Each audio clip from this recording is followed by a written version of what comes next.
안녕하십니까. 뉴스 플러스입니다.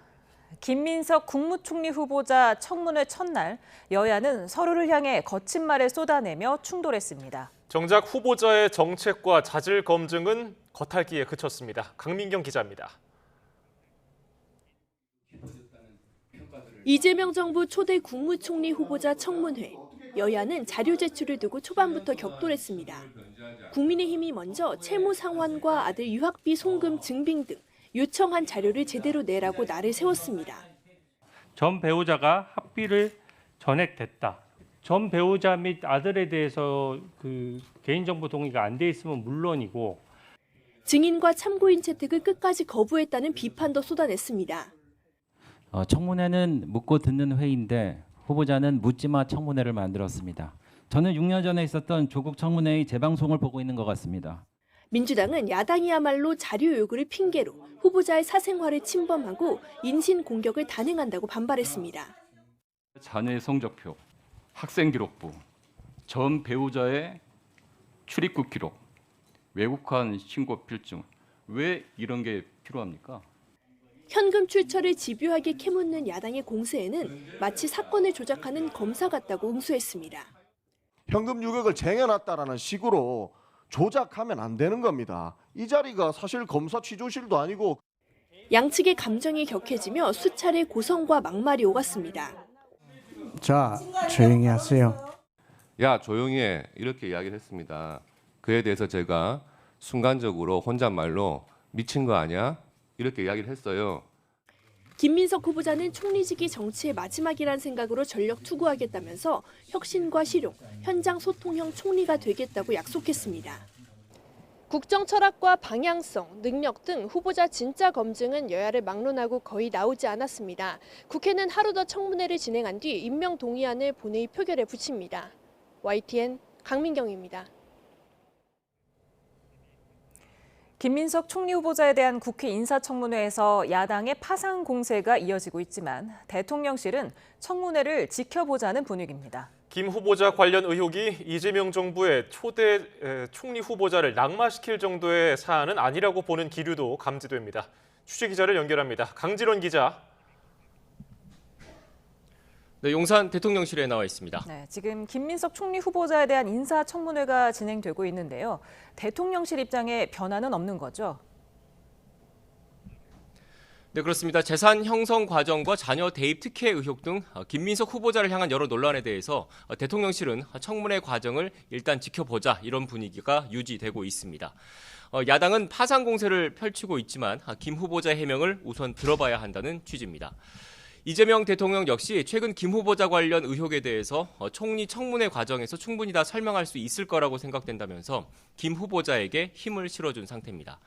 참모들 사이에서도 이재명 정부의 초대 총리 후보자를 낙마시킬 정도의 사안은 아니라고 보는 기류가 형성된 것으로 파악됐습니다. 어제 전격적으로 단행됐죠. 11개 부처 장관 후보자 인선 배경도 관심인데요. 대통령실 관계자는 YTN에 전임 정부에서 임명된 송미령 농림축산식품부 장관의 유임을 특히 눈여겨봐달라고 설명했습니다. 도덕적으로 문제가 없고 능력만 있다면 보수와 진보를 가리지 않고 중용하겠다는 메시지를 공직사회에 던진 거란 취지인데요. 다만 또 다른 대통령실 고위 관계자는 YTN에 전임 내각 인원 가운데선 송미령 장관과 같은 사례는 더는 없을 것 같다고 말했습니다. 또 어제 발표한 장관 후보자는 지금까지 검증을 통과한 사람을 모두 공개한 거라며 나머지 후속 인선 결과 발표는 시간이 좀 더 걸릴 것 같다고 전망했습니다. 예, 이재명 대통령 어제 첫 수석 보좌관 회의에 이어서 오늘은 또 국무회의를 주재했죠? 네, 그렇습니다. 이 대통령은 오늘 용산 대통령실에서 취임 이후 네 번째로 국무회의를 직접 주재했습니다. 어제 수석 보좌관 회의가 대통령실 핵심 참모들과 함께 한 자리였다면 오늘 회의에는 각 부처 장관 등 국무위원들이 참석했습니다. 이 대통령은 이 자리에서 대한민국을 포함해 전 세계 상황이 매우 어렵다고 평가하고 취약계층을 위한 물가, 민생 안정 대책을 주문했습니다. 위기는 가난하고 힘없는 사람들에게 더 큰 피해를 준다는 판단에 따른 건데요. 비공개 회의 전 이재명 대통령의 발언을 직접 들어보겠습니다. 이 위기라는 게 가난하고 힘없는 사람들에게 훨씬 더 큰 고통을 가져다 주죠. 취약계층들에 대해서 피해가 더 가중되지 않게 세심한 배려를 해주는 그런 계기가 되길 바랍니다. 네, 이런 가운데 오늘 국무회의에서 이재명 대통령은 해양수산부의 부산 이전을 올해 안에 마무리할 수 있는 방안을 검토하라고 강도형 해수부 장관에게 지시했습니다. 강유정 대통령실 대변인은 오후 브리핑을 통해서 해수부 이전은 이미 공약사항으로 여러 번 언급한 만큼 이 대통령이 강 장관에게 되도록 빠른 이전을 알아보라 이렇게 지시했다고 밝혔습니다. 이 대통령은 이와 함께 내일 6.25 전쟁 75주년을 앞두고 보훈의 중요성도 거듭 강조했습니다. 대한민국을 지키기 위해 특별한 희생을 치른 분들을 충분히 보상하고 예우하는지를 다시 점검해서 가능한 방법을 더 찾았으면 좋겠다고 말했습니다. 또 평화가 곧 경제이고 평화가 밥이다라면서 한반도의 평화 체계를 구축하고 안보를 튼튼하게 하는 게 중요하다고 밝혔습니다. 지금까지 용산 대통령실에서 YTN 강진원입니다. 민주당 현역 의원 5명이 포함된 이재명 대통령의 장관 인선 발표 이튿날 여야 반응은 극명하게 엇갈렸습니다. 민주당은 실력 위주의 유능한 내각이라고 했지만 국민의힘은 논공행상이라고 평가절하했습니다. 김철희 기자입니다.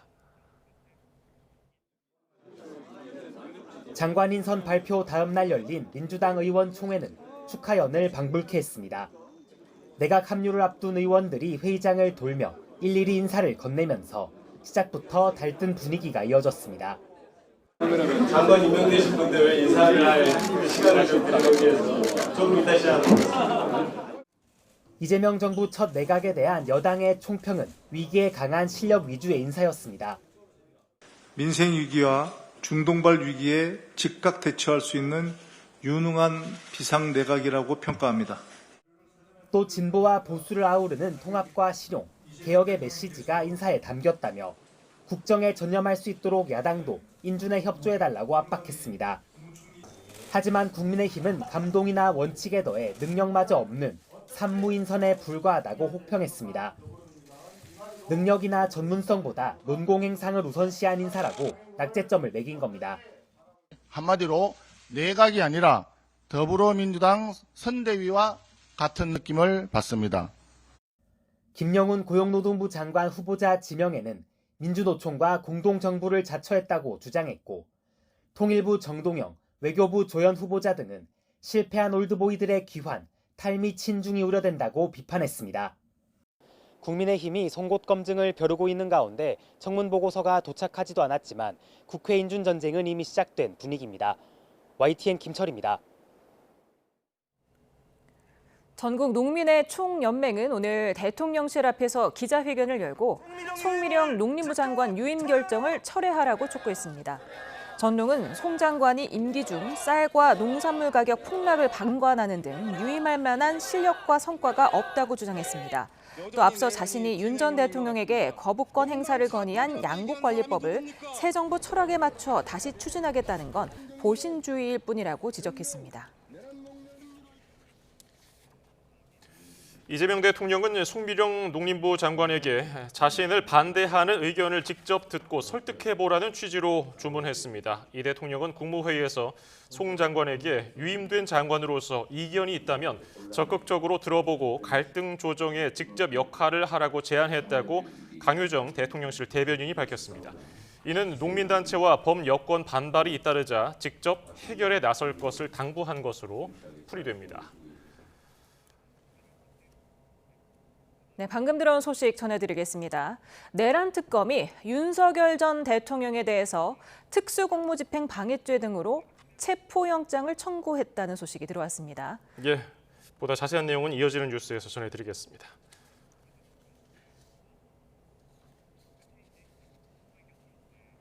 네, 다음 소식입니다. 내내 신경전을 벌이던 여야가 우원식 국회의장 중재로 만나서 모레 본회의를 열기로 합의했습니다. 추경 시정연설 등이 진행될 예정인데 전국민 지원금 지급에 속도가 붙을지 주목됩니다. 황보혜경 기자입니다.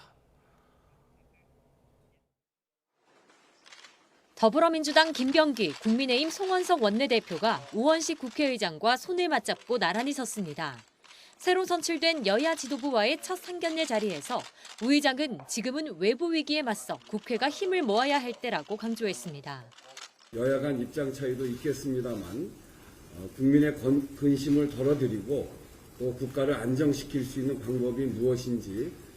비공개 회동에서 여야는 국회의장 중재로 오는 26일 본회의를 여는데 합의했습니다. 대표적인 지한파 정치인은 찰스 랭글 전 미국 하원 의원에 대한 추모 결의안을 채택한다지만 핵심은 추경안 시정연설입니다. 시정연설에서 정부는 전국민 민생회복 소비 쿠폰 지급 등 30조 5천억 원 규모 추경안의 필요성을 국민에게 설명할 계획입니다. 오 의장은 국민지원금 심사 절차를 위해 예산결산특별위원회 구성을 서둘러 달라고 했는데 국민의힘은 견제와 균형을 위해 예결위, 법사위원장을 맡아야 한다는 뜻을 굽히지 않고 있습니다.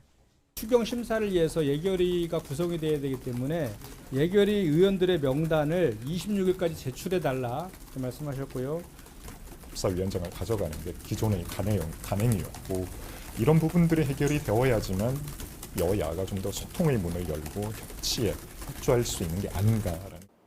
6월 임시국회가 끝나는 다음 달 4일까지 추경안을 마무리하겠다는 게 민주당 목표인데 야당과 접점을 찾을 수 있는 시간이 얼마 남지 않았습니다.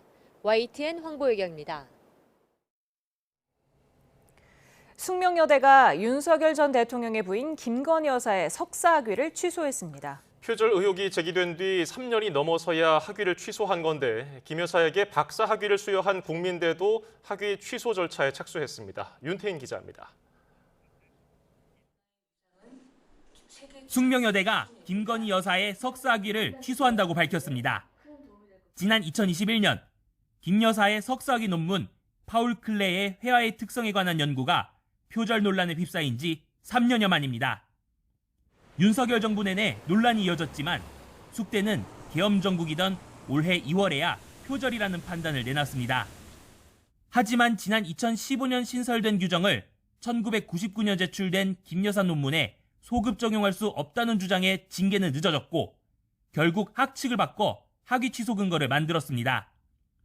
학칙 개정까지 마친 뒤 숙대 연구윤리진실성위원회는 총장에게 김 여사 학위 취소를 요청했고 대학은 이를 받아들였습니다. 표절 의혹을 제기했던 숙대 민주동문회 측은 당연한 결과라면서도 학위 취소 결론이 너무나 늦어졌다고 지적했습니다. 마무리가 된 거니까요. 에 대해서는 다행으로 생각을 하지만 사과라든가 이런 걸 통해서 지연시킨 것에 대한 책임을 통감했으면 좋겠는데. 김 여사가 박사학위를 받았던 국민대도 학위 취소 절차에 돌입했습니다. 고등교육법에 따라 석사학위가 취소되면 박사 입학 자격이 사라지고 따라서 박사학위 수여도 무효로 판단할 수 있다는 겁니다. 국민대는 김 여사 석사학위 취소 공식 문서를 확보한 뒤 내부 위원회 등을 통해 입학 무효한 건을 심의 의결할 예정입니다. YTN 윤태인입니다. 3대 특검이 진용을 갖추고 수사에 본격 착수할 채비를 어느 정도 마쳤습니다. 법리 검토와 사건별 전략 논의까지 마치면 수사는 급물살을 탈 것으로 보입니다. 우종훈 기자입니다. 특검법상 정원인 검사 40명에 대한 파견 요청을 끝낸 김건희 특검은 곧장 대검찰청과 경찰청 국가수사본부, 고위공직자범죄수사처에 사건 이첩을 요청했습니다. 그동안 김 여사 의혹을 수사해온 기관들로부터 정식으로 기록을 넘겨받아 사실관계를 파악하고 법리 검토를 진행하겠다는 겁니다. 다만 아직 정식 수사를 개시한 건 아니라고 선을 그었는데 준비 기간을 충분히 활용해 수사 윤곽을 그릴 것으로 보입니다. 연이은 검찰 소환 요구에 불응한 김 여사에 대한 소환 문제 역시 업무 분장이 마무리되면 구체적으로 논의할 전망입니다. 사실관계 파악하고 또 법리 검토하면서 앞으로 어떻게 수사할지 많은 논의를 해야 될 것 같습니다. 특검보 임명이 늦어지며 한 발 늦은 최상병 특검팀은 수사팀 구성에 속도를 내고 있습니다. 이명현 특검은 오동훈 공수처장을 만나 차정현 부장검사 등 수사팀 지원을 요청했습니다. 다만 내란 특검과 파견 요청 인력이 일부 겹치는 점은 변수입니다. 원래는 사부가 다 들어올 수 있었지만 지금 내란 특검에서 요구한 부분도 있고 검사님들의 사정이 있기 때문에 그분 때문에 다 양해가 이루어졌다고 생각합니다. 군 검찰로부터 박정훈 대령 항명 혐의 사건을 넘겨받는 논의도 진행 중인데 앞서 이 특검이 억울하게 기소된 사건이라고 말한 만큼 공소 취소 여부가 관심입니다.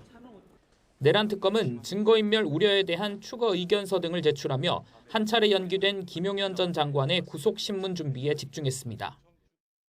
이와 함께 구속기간 만료를 앞둔 다른 군 수뇌부에 대해서도 추가 기소할 혐의가 있는지 검토하고 있습니다.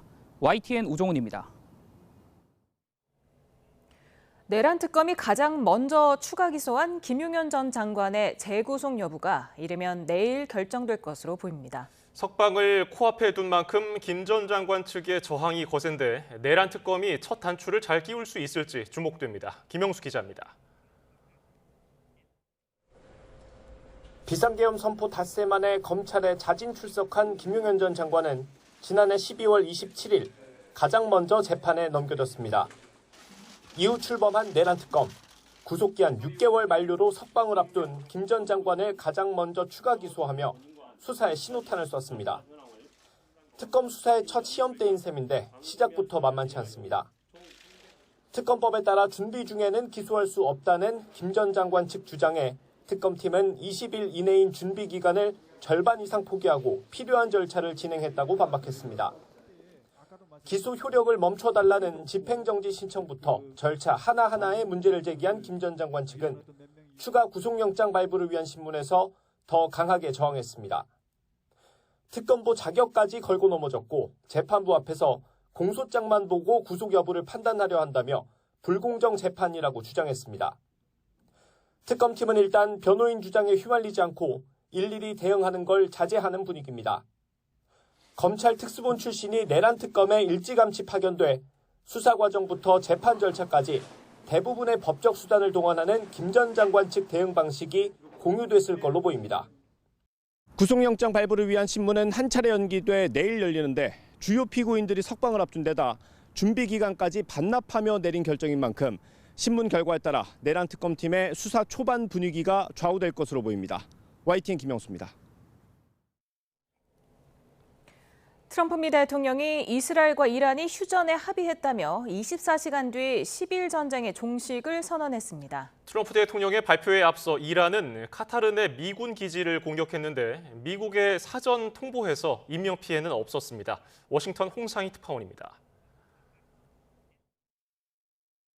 트럼프 대통령이 이스라엘과 이란이 완전하고 전면적인 휴전에 합의했다고 선언했습니다. 트럼프 대통령은 SNS에 글을 올리고 이란이 먼저 휴전을 시작하고 12시간이 지난 시점에 이스라엘도 휴전에 들어갈 거라고 말했습니다. 그러면서 24시간이 지나면 전 세계가 이란과 이스라엘의 이른바 12일 전쟁의 공식 종식을 보게 될 것이라고 강조했습니다. 트럼프 대통령의 휴전 합의 발표는 이란이 카타르에 위치한 미군 기지를 공격한 이후 나왔습니다. 이란은 지난 21일 핵시설 3곳에 공습을 당한 데 따른 보복으로 카타르와 이라크의 미군 기지를 향해 미사일 공격을 벌였습니다. علیه السلام در عملیات بشارت فتح پایگاه تروریستی آمریکا در العدید قطر را هدف تهاجم ویرانگر و قدرتمند موشکی قرار داد. 트럼프 대통령은 그러나 이란이 미사일 14발을 발사했지만 13발은 격추했고 한 발은 전혀 다른 방향으로 향했다고 설명했습니다. 여기에다 이란이 사전에 공격 계획을 미국에 알려와 인명피해가 없었다고 강조하기도 했습니다. 로이터 통신은 트럼프 대통령과 제이디 벤스 부통령이 카타르 국왕과 휴전안을 논의했고 카타르의 중재로 이스라엘과 이란의 동의를 얻어냈다고 전했습니다. 워싱턴에서 YTN 홍상입니다. 트럼프 미 대통령이 이스라엘과 이란의 휴전 발효를 발표한 뒤 두 당사국에서도 동의한다는 반응이 나왔습니다. 하지만 그 이후에 이스라엘은 이란이 미사일을 발사했다며 강력한 대응을 천명하는 등 시작부터 위태로운 모습입니다. 중동 현지에 나가 있는 특파원을 연결합니다. 조수현 특파원. 네, 이스라엘과 요르단 국경 킹 후세인 국경검문소 근처에 와 있습니다. 네, 현재 전황은 어떻습니까? 네, 제 뒤로 멀리 보이는 땅이 바로 이스라엘인데요. 오늘 휴전이 발효됐지만 이스라엘군은 얼마 지나지 않아서 이란 미사일을 요격했다고 밝혔습니다. 그러면서 이 미사일이 휴전이 발효된 이후로 발사됐다며 이란이 합의를 위반했다고 주장했습니다. 이스라엘 카츠 국방장관은 이에 강력히 대응하기 위해 수도 테헤란의 심장에 있는 이란 정권 표적에 강한 공습을 시작할 것을 군에 지시했다고 밝혔습니다. 그러나 이란 국영 이르나 통신은 휴전 발효 이후 이란이 미사일 공격을 했다는 보도들은 사실이 아니라고 전했습니다. 앞서 휴전이 발효되기 전인 오늘 새벽에도 양측의 미사일 공방으로 사상자가 속출했는데요. 이스라엘 구조대는 이란의 공습에 남부 지역에서 4명이 사망하고 8명이 다쳤다고 밝혔습니다. 또 이스라엘의 공습으로는 이란 북부 길란주에서 9명이 사망했다고 이란 반관영 타스님 통신이 전했습니다. 제가 와 있는 이곳에서도 어제까지 공습 경보가 울리고 밤에 미사일이 날아가는 불빛이 포착되는 등 전쟁 상황을 실감할 수 있었습니다. 그리고 국경에도 평소보다 더 많은 경찰이 배치돼서 경계가 강화됐습니다. 예, 휴전이 제대로 이행될지 불투명한데요. 당사국들 입장도 전해주시죠. 네, 먼저 베냐민 네타냐후 이스라엘 총리는 앞서 도널드 트럼프 미국 대통령이 선언한 대로 이란과의 휴전 합의를 받아들이겠다, 이에 동의한다고 공식적으로 발표했습니다. 이어 이란이 휴전 협정을 위반하면 강력하게 대응하겠다는 뜻도 분명히 했습니다. 이란 국영 프레스-TV는 이스라엘 영토에 대한 4번의 마지막 공습을 끝으로 휴전이 발효됐다며 이에 따라 군이 공습을 멈췄다고 보도했습니다. 하지만 이 보도가 나온 뒤에 이란이 미사일을 발사했다는 이스라엘 측 주장이 나온 만큼 상황을 좀 더 지켜봐야 합니다. 트럼프 대통령의 휴전 합의 발표에 앞서 이란은 이곳 시간으로 어젯밤 카타르 내 미군 기지를 공격했습니다. 지난 21일 핵시설 3곳이 미국의 공습을 당한 데에 따른 첫 보복이었는데 미국의 사전 통보에서 인명피해는 없었습니다. 트럼프 대통령은 이란이 발사한 미사일 14발 가운데 13발을 격추했고 한 발은 다른 방향으로 향했다고 설명했습니다. 이후에 트럼프 대통령은 이스라엘과 이란이 완전하고 전면적인 휴전에 합의했다고 선언하면서 24시간 안에 이른바 12일 전쟁이 끝날 것이라고 강조했습니다. 하지만 지금 흘러가는 상황을 보면 양측이 서로 합의 위반을 주장하며 공습 공방을 이어갈 가능성이 커 보입니다. 지금까지 이스라엘과 요르단 국경 인근에서 YTN 조수연입니다. 이스라엘과 이란의 휴전 합의에 중동발 악재가 사라지면서 코스피가 3%대 급등해 3,000선을 넘은 지 2거래일 만에 3,100선에 도달했습니다. 돌아온 외국인과 기관이 지수를 밀어올렸는데 코스피 3,100대는 3년 9개월 만입니다. 보도에 손효정 기자입니다. 이란과 이스라엘의 전격적인 휴전 소식이 전해진 뒤 문을 연 코스피는 전날보다 1.55% 뛰어오른 3,060대에서 거래를 시작했습니다. 오후 들어 3% 가까이 오름폭을 키우며 3,103으로 장을 마감했습니다. 코스피 지수가 3,100대에 올라선 건 지난 2021년 9월 이후 3년 9개월 만입니다. 지수를 끌어올린 건 외국인과 기관 투자자였습니다. 중동발 악재에 1조 3천억 원 넘게 순매도했던 외인과 기관은 하루 만에 순매수로 돌아서 각각 4,300억 원, 2,500억 원어치 주식을 사들였습니다. 시가총액 상위 종목 대부분 올랐는데 7% 넘게 급등한 SK하이닉스와 6만 전자를 회복한 삼성전자 등 반도체주가 강세였습니다. 반면 중동 위기의 수혜를 받던 방산주와 정유, 해운주는 급락했습니다. 코스닥 지수 역시 11개월 만에 800선을 돌파했습니다. 원달러 환율은 불확실성 해소로 오후 3시 반 기준 1,360원 초반까지 떨어졌습니다. 중동발 지정학적 긴장이 일단락되자 위험 선호 심리가 되살아나면서 우리 증시를 끌어올렸다는 분석이 나왔습니다. 휴전이라는 모멘텀이 투자 심리를 자극해서 주가의 등락을 만들어냈다라고 봐야겠죠. 대외 환경에 따른 위험 선호의 변화. 코스피의 상승 흐름이 당분간 유지될 거라는 게 중론이지만 미국과의 관세 협상, 새 정부의 정책 현실화 여부 등이 변수가 될 전망입니다. YTN 손효정입니다. 이재명 정부 들어 첫 한미 고위급 통상 협상이 미국 워싱턴 DC에서 시작됐습니다. 산업부는 여한구 통상교섭본부장이 하워드 러트닉 상무장관과 제이미슨 그리어 무역대표부 대표를 동시에 만나 첫 협의를 했다고 밝혔습니다.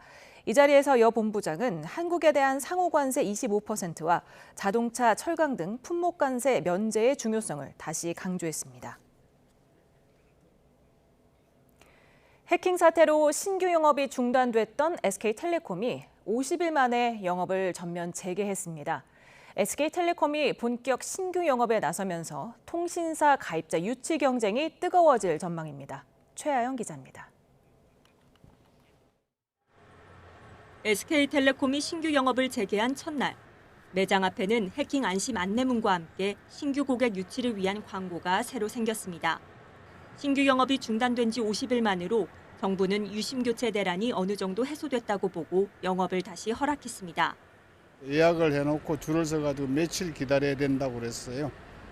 그게 지금 이제 빨리 되는 편 같아요. 지난 4월 해킹 사고 이후 SKT에서 다른 통신사로 갈아탄 가입자는 50만 명으로 추산됩니다. 시장 점유율 40%도 무너졌을 것이란 분석이 나오는 가운데 SKT는 시장 1위 자존심 회복에 본격적으로 나설 계획입니다.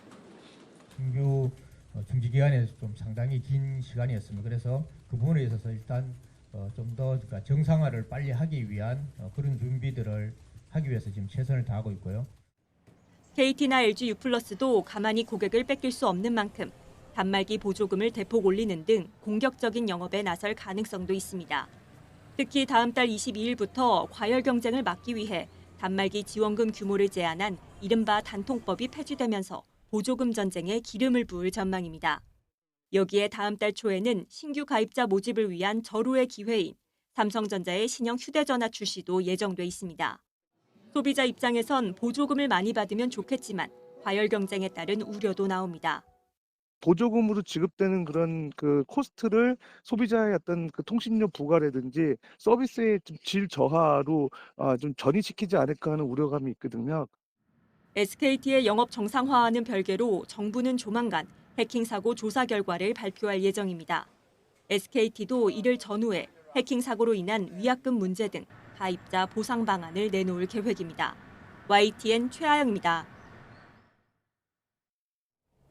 네, 앞서 속보로 전해드렸는데요. 전격 수사에 착수한 내란 특검이 오늘 윤석열 전 대통령에 대한 체포영장을 청구했습니다. 윤 전 대통령 측이 소환 불응 의사를 밝힌 점을 영장 청구 배경으로 들었습니다. 취재기자 연결합니다. 이경국 기자, 자세한 내용 전해주십시오. 네, 조금 전인 오후 6시쯤입니다. 내란 특검팀이 언론에 공지한 내용인데요. 내란 특검이 오늘 윤석열 전 대통령에 대해서 특수공무집행 방해 혐의 등으로 체포영장을 청구했다고 밝혔습니다. 특검팀은 영장을 청구한 배경도 함께 설명했습니다. 특검은 윤석열 전 대통령이 경찰의 출석 요구에 2회에 걸쳐서 불응하고 또 특검이 수사를 개시한 이후인 지난 19일에도 출석에 불응하면서 이후 소환에도 응하지 않을 의사를 명확히 밝힌 거라고 설명을 했습니다. 이어 어제 사건을 인계받은 만큼 사건의 연속성을 고려해서 피의자, 그러니까 윤 전 대통령 조사를 위해 체포영장을 청구하게 됐다고 설명했습니다. 앞서 경찰은 체포영장 집행 방해 혐의 그리고 비화폰 기록 삭제 지시 혐의 등을 조사하기 위해서 윤 전 대통령에게 3차례 출석을 요구한 바 있습니다. 윤 전 대통령 측이 범죄 사실이 성립하지 않는다며 소환 요구에 잇따라 불응하자 경찰은 내란 특검과 체포영장 청구 문제를 그간 긴밀하게 논의해왔습니다. 준비 기간을 단축해서 전격 수사에 나선 특검이 윤 전 대통령 신병을 확보할 수 있을지 주목이 됩니다. 지금까지 사회부에서 전해드렸습니다. 미아동 마트 흉기 살인 사건 김성진이 오늘 열린 첫 재판에서 자신의 혐의를 모두 인정했습니다.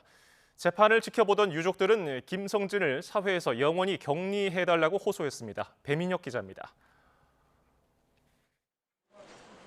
지난 4월 서울 미아동의 마트에서 흉기를 휘둘러 일면식도 없는 손님을 숨지게 한 김성진의 첫 공판기일이 열렸습니다. 갈색 수의를 입고 법정에 선 김성진은 재판 내내 무표정한 얼굴이었습니다. 검찰 측은 김성진이 정신과 약을 먹지 않으면 분노 조절이 힘든 걸 알면서도 약 대신 술을 먹는 등 정상적인 사회생활을 하지 않았다고 설명했습니다. 그러면서 술에 취한 채 옷가게에 벽돌을 던져 창문을 깨트리는 등 폭력 범죄를 저지르기도 했다고 설명했습니다. 흉기 난 동 하루 전에도 술을 마시고 걷다가 넘어져 미화동의 한 병원에 입원한 김성진. 검찰에서는 소음으로 잠도 못 자는 중에 가족과의 갈등도 겹치며 아무나 살해하기로 했다고 진술했습니다. 재판에 참석했던 유족들은 흐느끼며 엄벌을 내려달라 호소했습니다. 멀쩡하게 집에서 저녁밥 하려고 마트에 온다고 너무 뻔뻔하고요. 나를 노려보고까지 나가는데 정말 저건 진짜 이 세상 밖에 내보내면 안 돼요. 김성진이 첫 공판기일에서 자신의 공소 사실을 모두 인정한다고 진술한 가운데 2차 공판기일은 다음 달 15일 열릴 예정입니다. YTN 배민혁입니다. 서울 마포경찰서는 TV 예능 프로그램 나는 솔로에 출연한 30대 남성 A씨를 성폭행 혐의로 구속 수사하고 있다고 밝혔습니다. A씨는 지난 21일 새벽 3시 반쯤 서울 마포구에 있는 한 주차장에서 만취 상태인 20대 여성을 성폭행한 혐의를 받습니다. 경찰은 추가 조사를 벌인 뒤 조만간 검찰에 넘길 방침입니다. 새벽 시간 부산의 아파트에서 불이 나 연기를 마신 초등학생 언니가 숨지고 동생이 중태에 빠졌습니다. 부모가 새벽 일을 위해 집을 비운 지 10여 분 만에 불이 시작됐는데 경찰은 화재 원인을 조사하고 있습니다. 차상은 기자입니다. 창밖으로 시뻘건 불길이 솟구치고 밖에는 출동한 소방차들이 가득합니다. 부산 진구에 있는 아파트에서 불이 난 건 새벽 4시 10분쯤. 소방관들이 불이 난 세대에 들어갔을 때 한 치 앞도 보이지 않을 정도로 내부는 연기로 가득 찬 상태였습니다. 불이 나자 주민들은 아파트 밖으로 모두 대피했지만 초등학생 자매는 집 밖으로 빠져나오지 못했습니다. 자매는 안방에서 발견돼 바로 병원으로 이송됐지만 10살인 언니는 숨졌고 7살 동생은 중태입니다. 침대에 있던 여아를 발견했고 다시 더듬어서 저 아래 바닥에서 자고 있던 여아를 검색해서 당시에는 호흡 맥박이 없었고 CPR 응급 상황이었습니다. 주민들은 어린 자매가 평소 인사성이 밝고 착했다며 안타까운 마음을 감추지 못했습니다. 연령대 높은 분들이 많이 사시는데 애들 보면 항상 이뻐라 하고 우리 할머니들이 이뻐라 하고 하다 보니까 인사성이 밝아가지고 할머니들 보면 꼭 인사하고 하고. 아기가 바로 저 옆에 이렇게 있었어요. 그리고 아기가 이렇게 누웠는데 팔이 이렇게 돼 있더라고요. 소방당국은 불이 거실에서 시작해 안방과 주방으로 번진 거로 보고 있습니다. 화재 당시 자매 아버지와 어머니는 집에 없었습니다. 새벽에 일터로 나선 지 10여 분 만에 화마가 자매가 자던 집을 덮친 겁니다. 경찰은 소방과 합동 감식을 진행하고 정확한 경위를 조사하고 있습니다. 부산 진구는 사회복지 공동모금회를 통해 치료받고 있는 동생에게 의료비를 지원할 계획이라고 밝혔습니다. YTN 차상림입니다.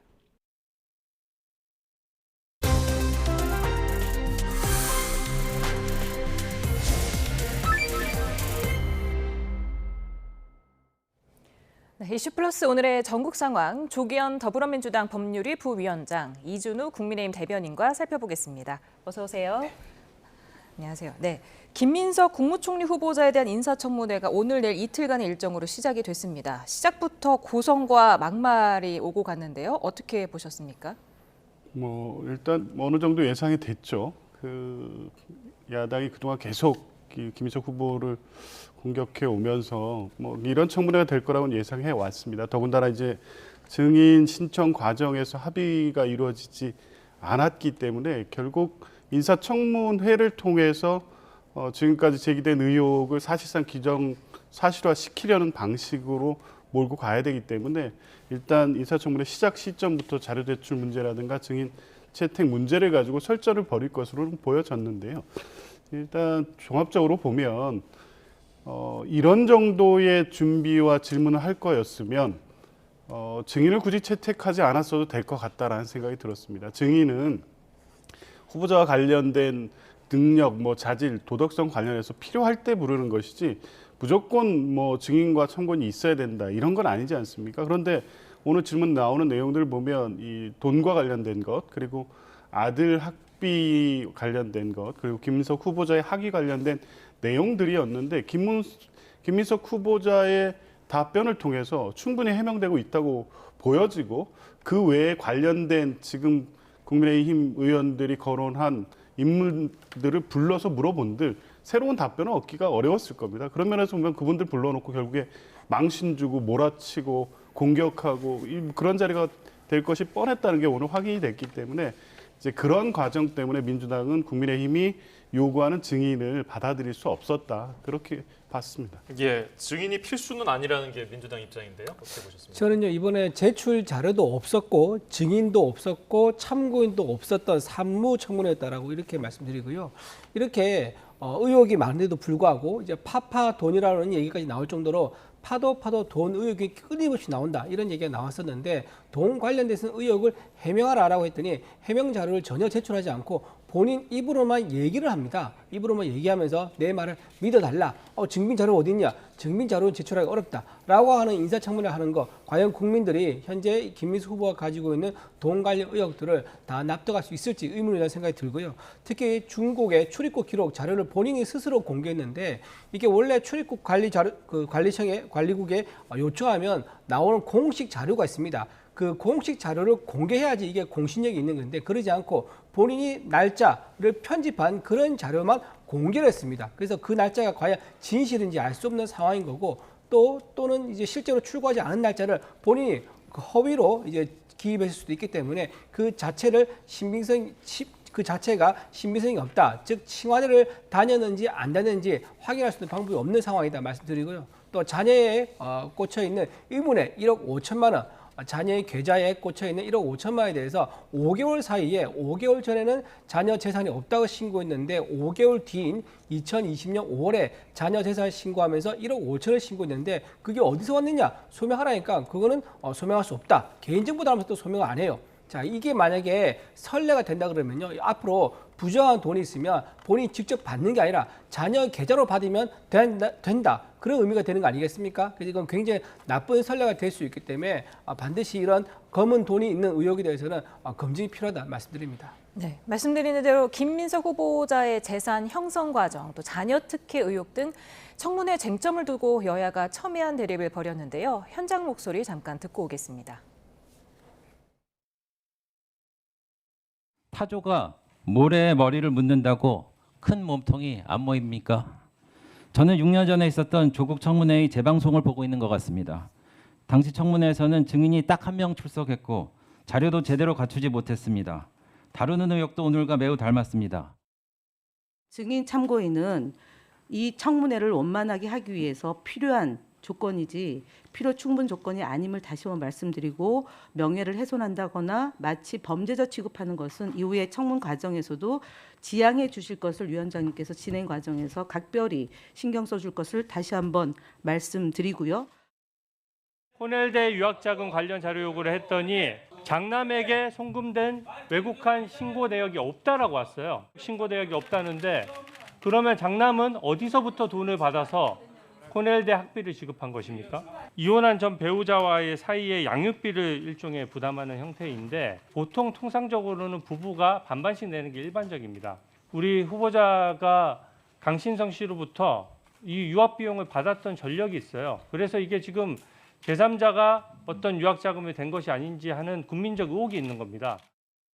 축의금 또는 조의금, 출판 기념회 2번, 그리고 제 처가 장모님으로부터 이렇게 생활비 지원을 간혹 받은 것, 뭐 이런 것들 정도가 총체적으로 모여서 세비 외 수입을 구성했고 모여진 액수도 통상적인 사회적인 통념 또는 저희 연배의 사회생활과 관련된 또는 국회 내에서 이루어진 그런 행사들에 비추어서 제가 다시 확인해 본 바 다 감사한 액수이긴 하지만 과하게 넘는 경우는 없는 것으로 그렇게 다시 한번 확인되었습니다. 지금 여러 얘기가 나왔는데 이제 하나씩 좀 짚어보도록 하겠습니다. 민주당 김현 간사가 증인과 참고인은 청문회를 원만하게 하기 위해서 필요한 조건이지 필요 충분 조건이 아니다 이렇게 밝혔는데 그럼 앞으로 모든 인사청문회에서도 이렇게 없이 할 수도 있다는 얘기인가요? 그렇지는 않겠죠.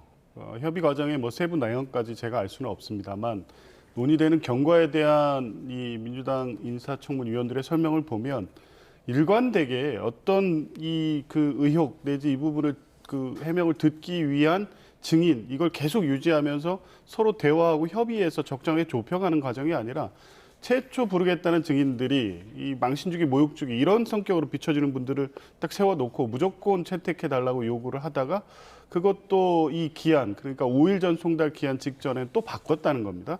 그러니까 이 김민석 후보자에 관련돼서 본인들이 제기한 의혹에 대해서 명확하게 어떤 답변 내지 증인이나 참고인을 통해서 그 의혹의 사실관계를 밝히고자 하는 것이 아니라 일단 청문회의 증언대에 세워놓고 정치적 공격을 하겠다는 것으로 비춰지는 방식으로 증인 채택 요구를 계속해 오고 있었고 그 부분을 좀 조정하자는 제안마저도 거부했기 때문에 그러니까 이 청문회를 어떻게 진행하려는지의 의도가 너무 분명했다는 겁니다. 그래서 이런 방식의 증인 채택이라고 하면 결국에 청문제도 취지에 맞지 않고 국민들 보시기에도 이런 청문회를 하려고 저 증인들을 불렀나?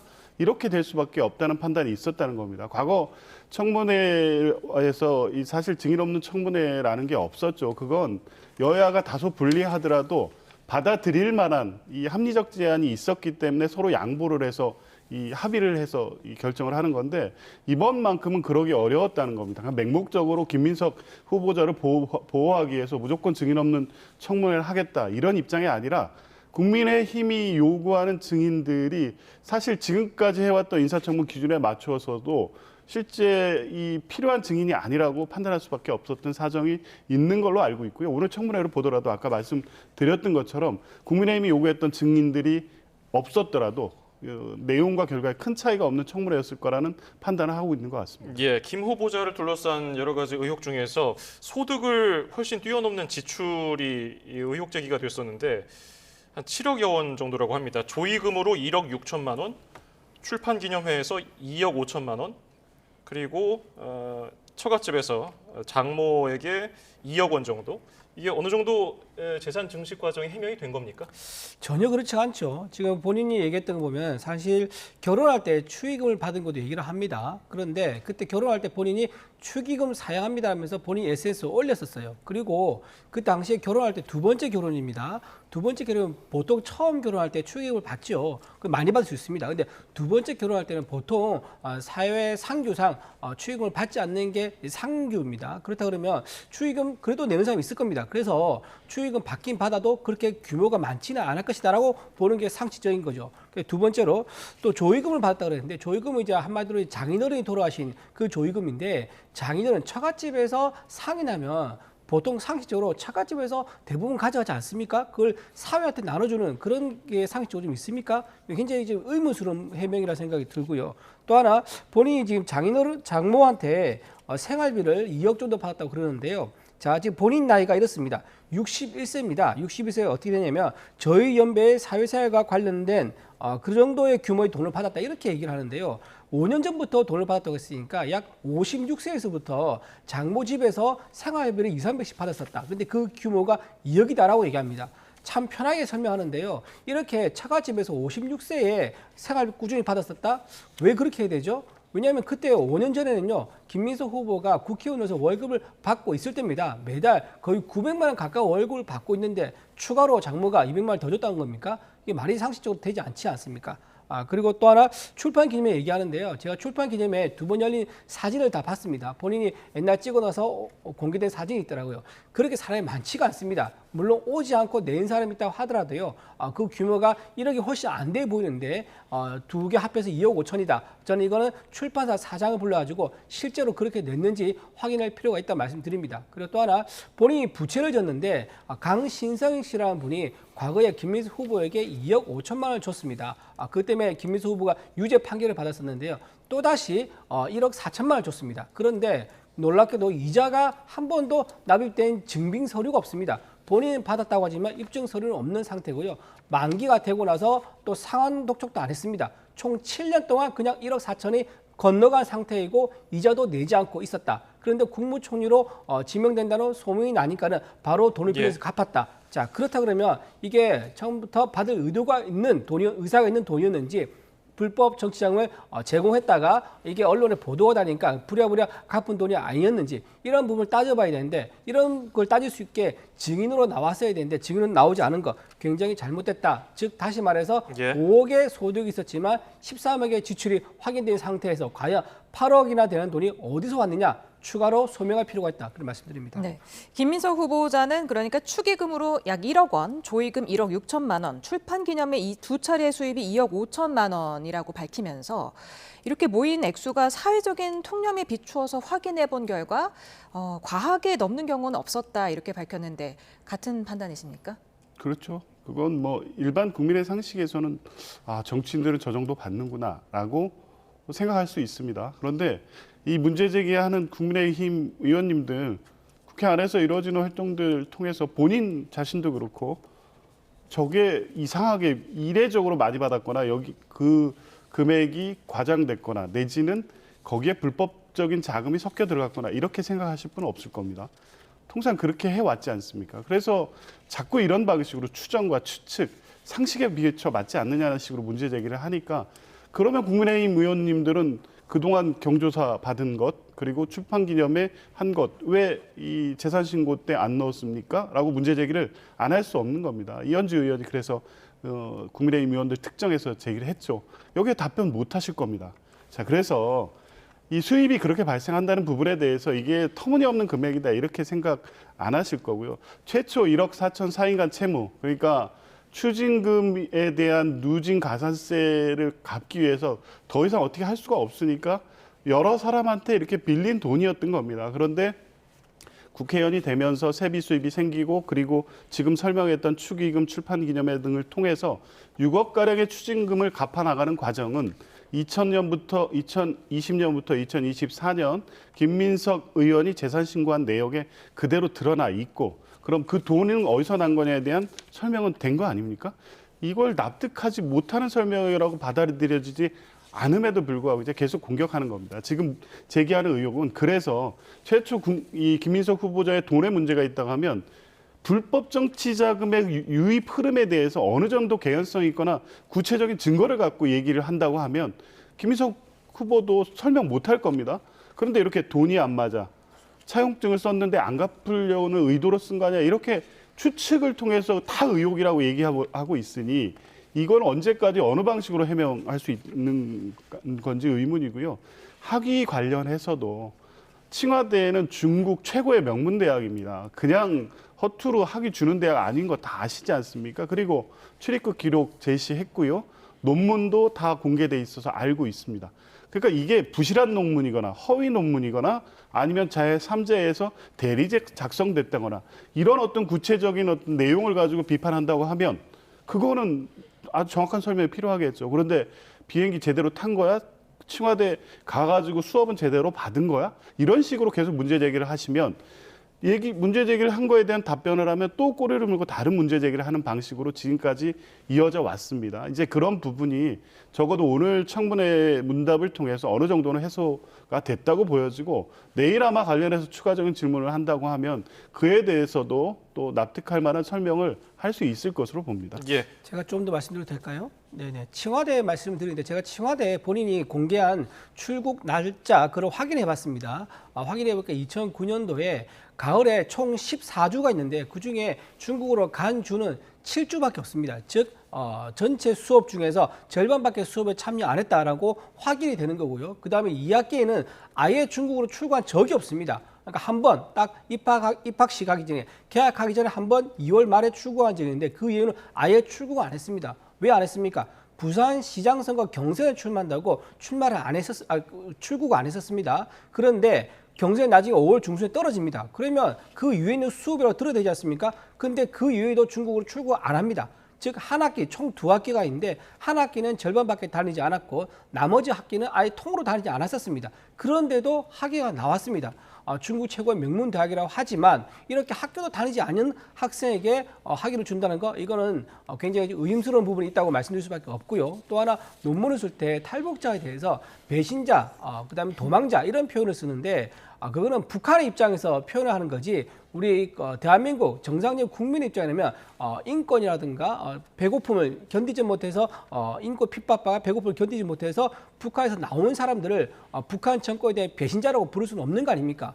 근데 김민석 후보는 그 자기 논문에서 배신자라는 식으로 표현을 한 거에 대해서 예. 본인이 직접 논문을 쓴 게 맞느냐, 아니면 청와대에 유학 와 있는 북한 학생이 대신 써준 거 아니냐, 이런 의혹이 들 수밖에 없는 거라 말씀드리고요.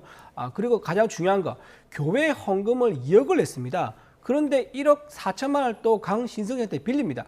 이게 좀 이해가 안 됩니다.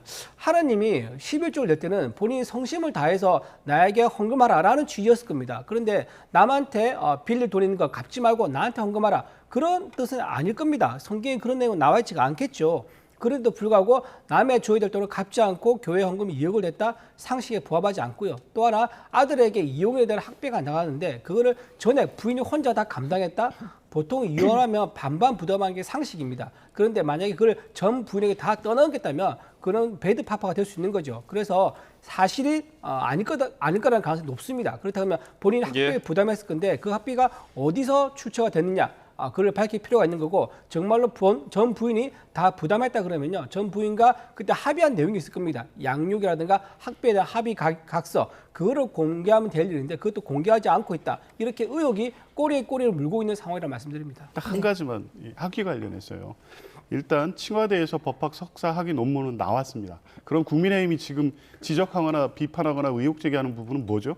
김민석 의원이 불성실하게 학위 과정을 했다는 것을 비판하는 겁니까? 아니면 그렇게 출석도 제대로 하지 않는 석사학위 과정에 있는 학생에게 학위를 남발하는 칭화대를 비판하는 겁니까? 도대체 어떤 부분을 비판하는지 이해할 수가 없습니다. 그러니까 비판 자체, 이런 식의 공격 자체가 목적이지 이걸 통해서 후보자의 자질을 따져보자, 이런 이 검증 과정으로 전혀 보이지 않는 겁니다. 말씀드려도 되나요? 시간이 부족한 것 같은데. 네. 짧게 해주십시오. 칭화대가 말씀드린 거는 대리로 확실히 학교 다니는 사람이 있는 게 아닌가라는 겁니다. 왜냐하면 두 학기가 전체 코스인데 한 학기는 절반밖에 학교를 안 갔고 4분의 3을 안 갔습니다. 4분의 1만 학교를 갔는데 어떻게 학위가 정상적으로 나오겠습니까? 그래서 저는 그럼에도 불구하고 칭화대에서 학위가 나왔다는 것을 보면 김민석 후보가 뭐 분신술을 썼든가 대리를 보내서 학위 어떤 기본 과정이 수업을 채웠던 게 아닌가, 그런 의혹이 있다는 얘기를 말씀드립니다. 대리 출석이라고 지금 말씀하신 겁니까? 대리 출석 의혹이 있는 거죠. 본인이 중국에 나간 흔적이 없으니까요. 네.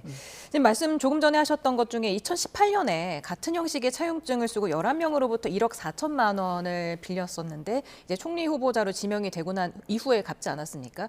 지금 말씀하신 대로 눈물나게 감사했다는 채무자보다 교회 헌금 2억 원을 먼저 낸 이유는 뭐가 있을까요? 뭐 지출의 동기, 또 종교를 갖고 있는 분의 심리를 저는 정확히는 모르겠습니다만 일단은 그게 이 1억 4천의 사인간 채무를 발생시킨 2018년은 굉장히 절박한 시점이었던 건 분명해 보입니다.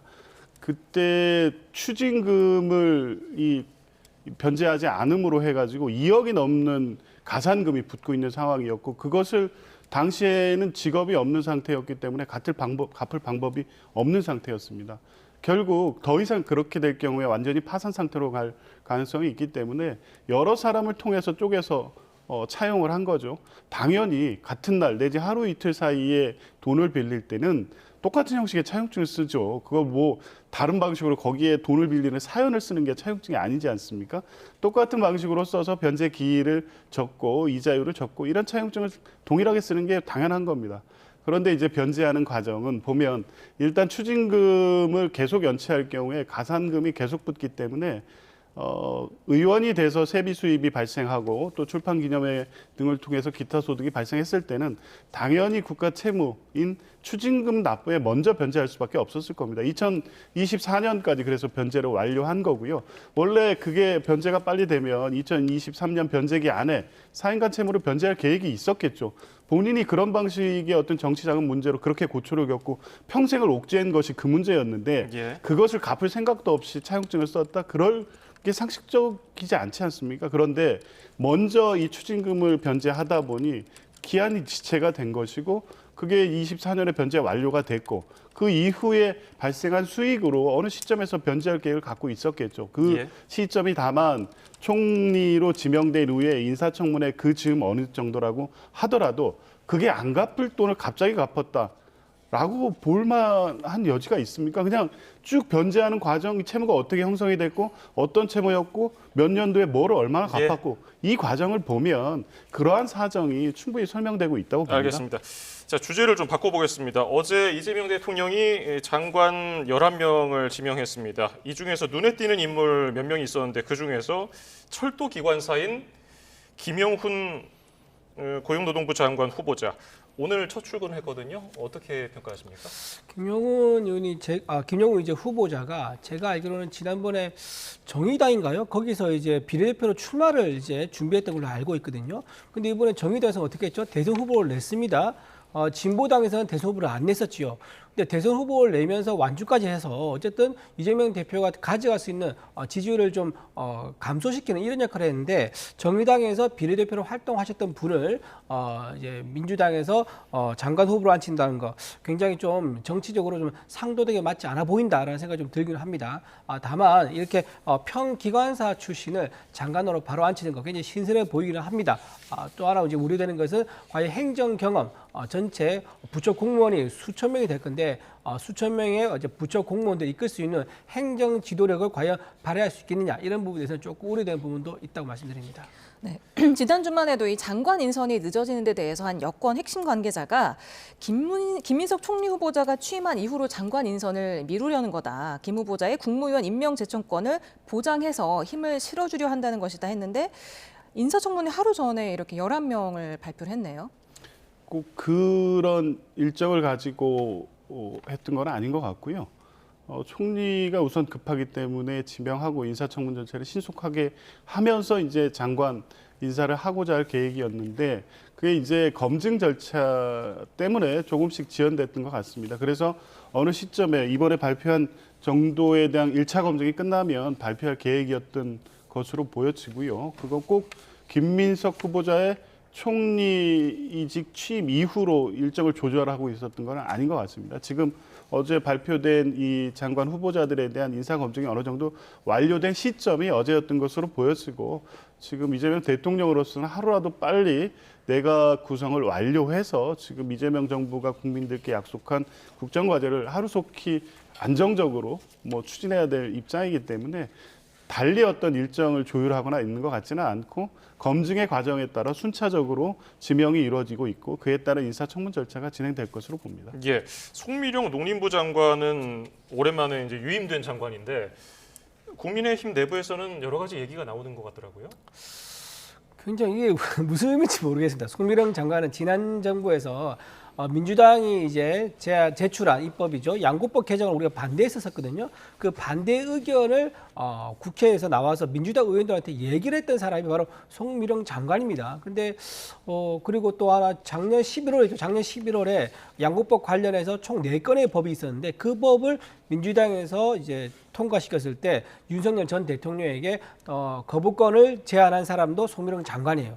근데 이렇게 지난 정부에 했던 모든 공약이나 정책에 대해서 반대 의견을 냈던 송 장관을 이재명 대통령이 유임했다. 이게 어떤 의미인지 이거를 지난 정권에서 어떤 그 민주당과 반대 대척점이 있던 사람을 상징적으로 한 명 앉힘으로써 내가 폭넓은 내각을 구성한다라는 것을 보여주기 위한 이미지 정치를 위한 어떤 수인지 그건 알 수가 없으나 굉장히 좀 상도에 안 맞다는 생각도 들기도 하고요. 또 하나 송 장관이 만약에 이번에 다시 민주당에서 양곡법 개정을 통과시켰을 때 이번에 난 그럼 찬성한다라고 입장을 또 바꾼다 그러면 그 농림부 밑에 있는 수많은 공무원들이 어떤 생각을 가지겠습니까? 장관이 저렇게 조변 섞여하는 모습을 보여준다 그러면은 과연 장관을 믿고 과연 따를 수 있을까? 그런 이제 의문이 들기도 합니다. 여기서 아울러 좀 추가로 한 명 더 얘기를 하고 싶은데요. 안규백 이제 국방부 장관 후보자가 좀 굉장히 좀 우려됩니다. 이분이 본인은 군 경력이 방위병 출신입니다. 22개월 방위병으로 군사 생활을 하다 나왔고요. 국방에서 오래 있었다고 하지만 그런 방위병 출신이 국방부 장관이 된다면 도발이나 유사시에 사성, 삼성 장군들의 지휘를 해야 될 최고 높은 자리에 있는 건데 육군 사관학교라든가 전문 엘리트 교육을 받은 그런 야전 경험이 있는 장군들을 보기에 이거는 판단이 좀 잘못된 것 같다라고 생각되면은 그 국방부 장관의 말을 일사불란하게 따를 수가 있겠습니까? 장군들끼리 따로 이거 장관님 지시가 맞느냐 아니냐 이런 걸로 또 논의하면서 시간이 또 흘러갈 수 있는 거예요. 자, 이런 식으로 방위병 출신의 국방부 장관이 있다. 그러면은 그 밑에 있는 예하 지휘 체계가 제대로 작동할 수 있겠느냐 그런 우려가 있는 거 하나 말씀드리고요. 두 번째로 2022년에 9월에 그 군사훈련 미국 동해에 있는 잠수함 군사훈련 했을 때 그 군사훈련 일정을 SNS에 공개한 적이 있습니다. 그래서 중국의 정보함이 와서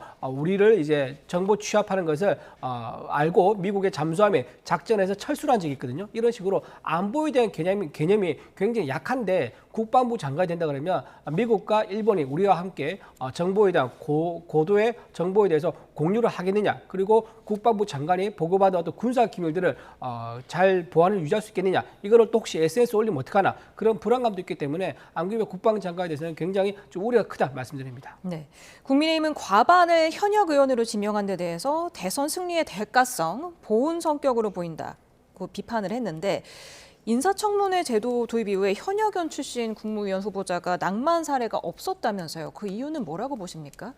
그러니까 아무래도 1차적으로 유권자들에 의해서 선거에서 검증 과정을 걸치는 것, 그리고 인사청문 과정에서도 아마 의원들끼리 상호 온정적인 시각이 분명히 있는 것도 있죠. 그리고 이제 그런 검증 과정, 국민적 이 평가 과정이 의정 활동을 통해서 계속 확인되고 있었기 때문에 상대적으로 통과 가능성이 더 높은 것이고요. 특히 이번에는 인수위 없이 출범을 해서 정권을 바로 국정을 안정시켜야 되는 책임이 내각에 있기 때문에 그런 것을 고려하면 인사청문 절차 지연이라든가 혹시라도 인사청문회 과정에서 불필요한 의혹 제기로 낙마하는 사례를 최소화하기 위해서 정치인 출신 장관 지명이 더 많을 수밖에 없긴 합니다. 그런데 단순히 정치인이 많다 이렇게 평가할 일이 아니라 실제 지명된 정치인 출신 이 정동영 후보자 등을 통해서 그분들이 매우 적정한 인사였다고 봅니다. 안규백 그 의원에 대해서 후보자에 대해서 말씀하셨지만 그건 편견이죠. 방위라고 지금 뭐 군인들이 말 안 듣겠습니까? 안규백 의원은 5선 의원인데 대부분은 국방위원으로서 이 의정 활동을 해왔고요. 군령권, 군정권에 대해서 어떤 장성 출신보다 가장 확실한 이해를 갖고 있는 분입니다. 국방장관으로서 당장 직무를 수행하기에 아무런 장애가 없는데 굳이 방위병 출신이라는 걸 강조하면서 그런 우려를 할 필요는 없다고 봅니다. 예, 이재명 대통령 조만간 첫 기자회견을 할 것으로 알려져 있습니다. 30일이 되면은 취임 30일이 되면은 기자회견을 열 것으로 관측이 됐었는데 뭐 그것으로 못 바꿀 수는 없다. 딱 30일이라고 정할 수는 없다고 했는데 이런 움직임을 보이는 거 어떻게 평가하십니까? 본인이 이제 소통하는 모습을 적극적으로 좀 보여주려는 노력 같습니다. 그리고 더군다나 지금 윤석열 전 대통령에 대한 체포영장 청구가 지금 특검에서 있었다고 하지 않습니까? 아마 이재명 대통령이 30일에 있을 기자회견을 맞춰서 이런 내란에 대한 이제 민주당의 언어입니다. 내란의 의혹에 대한 어떤 종식이라든가 이런 것들이 착착 진행되고 있고 내가 국민과 소통을 한다. 그리고 야당 지도부와도 만남을 가졌다. 이런 부분을 강조하기 위해서 그런 게 아니겠는가라는 생각이 듭니다. 예, 알겠습니다. 지금까지 두 분과 대화를 해놨는데요. 조기현 민주당 법률위 부위원장, 이준우 국민의힘 대변인이었습니다. 두 분 감사합니다. 감사합니다.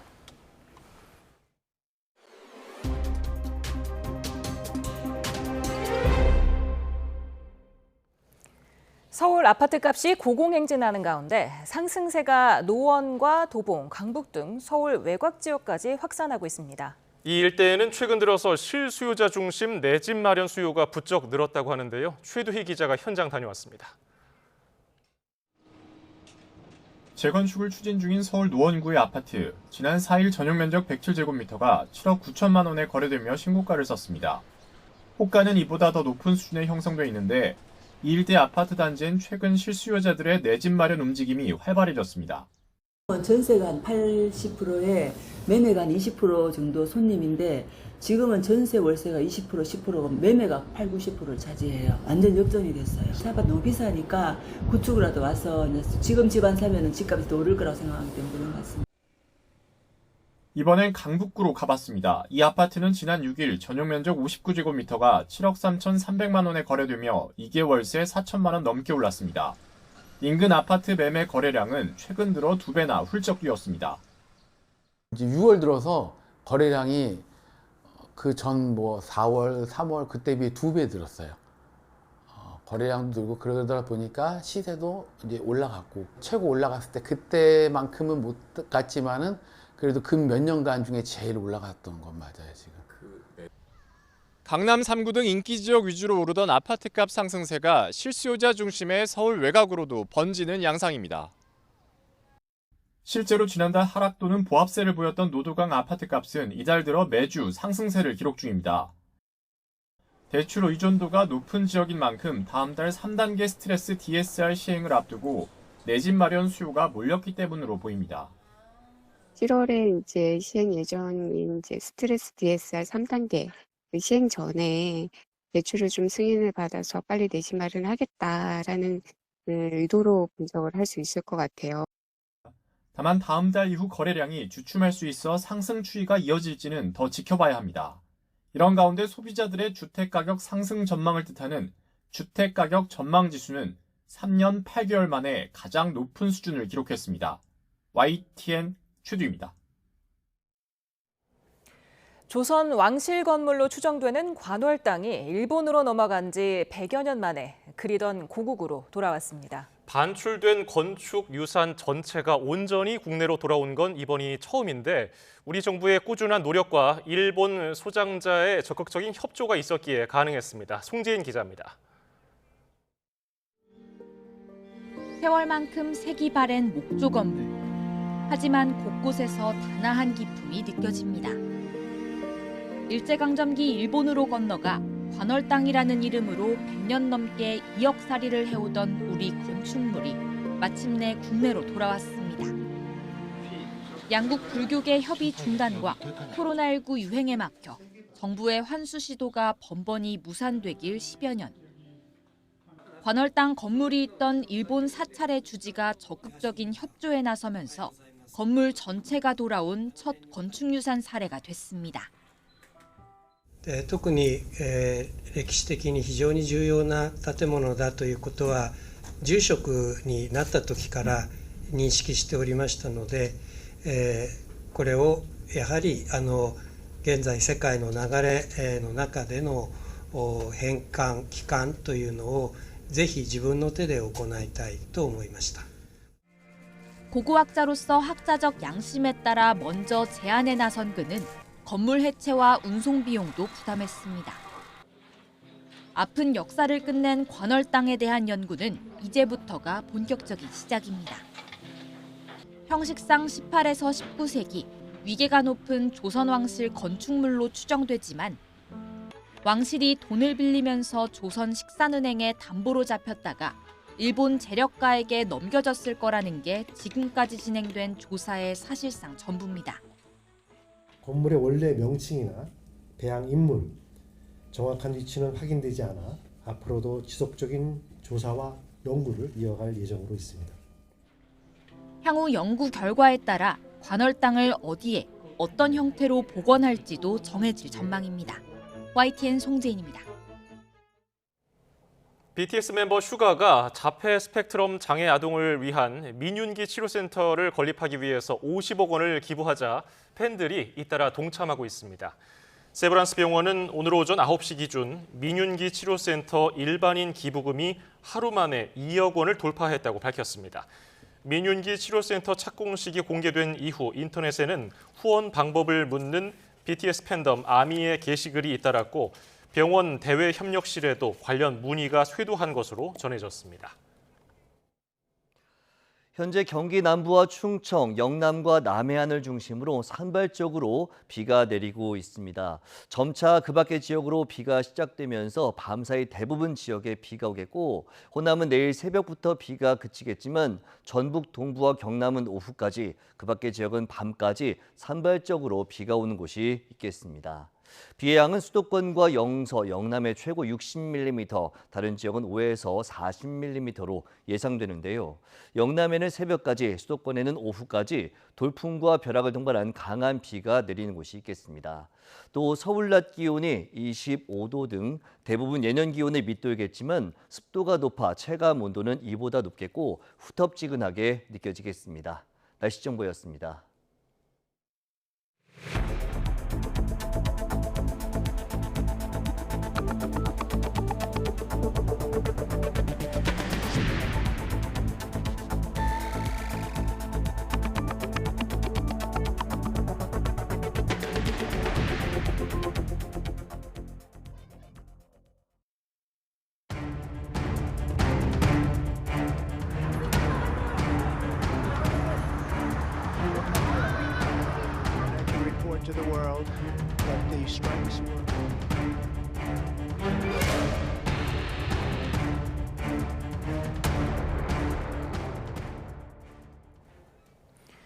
트럼프 미 대통령이 이스라엘과 이란의 휴전이 발효 중이라면서 양측이 휴전을 위반해서는 안 된다고 당부했습니다.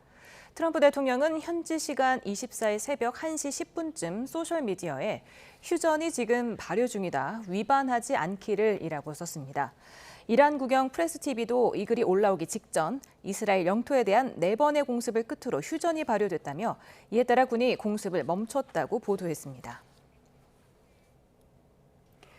이스라엘과 이란 간 휴전 발표가 이루어지기 전에 트럼프 대통령은 약속 대련처럼 이루어진 공습에 고마움을 표시했습니다. 이란이 분노를 거두고 평화를 향해 함께 나아가자고 밝혀서 휴전 협상 성사를 암시했습니다. 워싱턴 권준기 특파원입니다.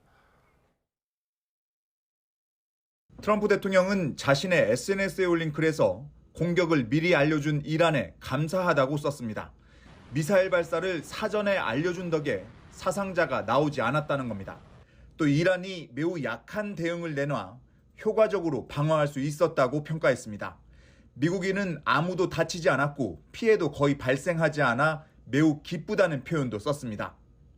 그러면서 가장 중요한 것은 이란이 분노를 모두 해소하고 앞으로 더 이상의 증오가 없기를 바란다고 밝혔습니다. 이란이 평화와 화합을 향해 나아갈 수 있기를 바란다며 이스라엘도 같은 길을 걷도록 독려하겠다고 말했습니다.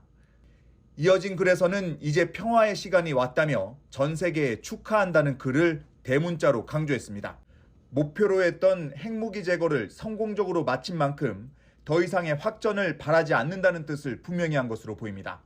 앞서 백악관은 트럼프 대통령의 이란 체제 전복 언급을 진화하며 외교적 해법을 강조했습니다. The president's posture and our military posture has not changed. The president was just simply raising a question that I think many people around the world are asking. 미국의 핵시설 공습으로 전쟁이 임박한 듯했던 분위기는 이란의 약속 대련 같은 형식적 반격을 계기로 급반전됐습니다. 워싱턴에서 YTN 권준기입니다. 휴전과 확전의 갈림길에서 사실상 선택권을 주고 있던 이란이 휴전을 받아들였습니다. 전쟁이 길어지면 버틸 수 없다고 판단한 것으로 보이는데 이제 최고 지도자인 하메네이의 거취가 관심입니다. 권영희 기자입니다.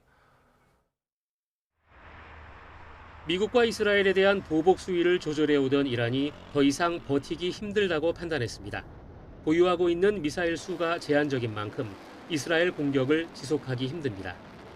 이란은 부인했지만 핵시설에 대한 미국의 폭격이 큰 효과가 있었을 가능성도 엿보입니다. Now, Iran is incapable of building a nuclear weapon with the equipment they have because we destroyed it. So that's a very, very big thing. 최고 지도자 아야톨라 알리 하메네이의 권력 기반이 조금씩 흔들리고 있는 것도 관측됩니다. 정권 내부 기능이 제대로 작동하지 않고 있습니다. 이스라엘은 지난해 7월 테헤란에서 하마스 최고 지도자 이스마엘 하니예를 암살한 데 이어 최근 이란군 수뇌부도 대거 제거했습니다. 내부 보안과 정보 통제에 실패한 것입니다.